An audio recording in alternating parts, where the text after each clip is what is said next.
আসসালামু আলাইকুম প্রিয় দর্শক। আমরা আজকে মিলিটারি একাডেমি আসলাম।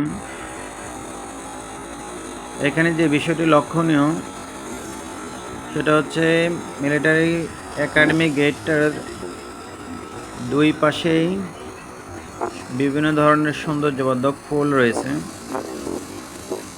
এবং গেটের দুই পাশে দুইটা কামান ফিট করে রাখা আছে। আরেকটা বিষয় লক্ষণীয়, এখানে যে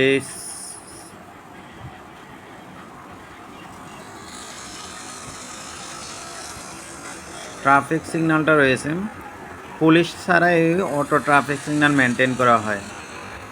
সুতরাং এটা একটা ভালো দিক বাংলাদেশের জন্য। সবার জন্য শুভকামনা। আল্লাহ হাফেজ, আবার দেখা হবে।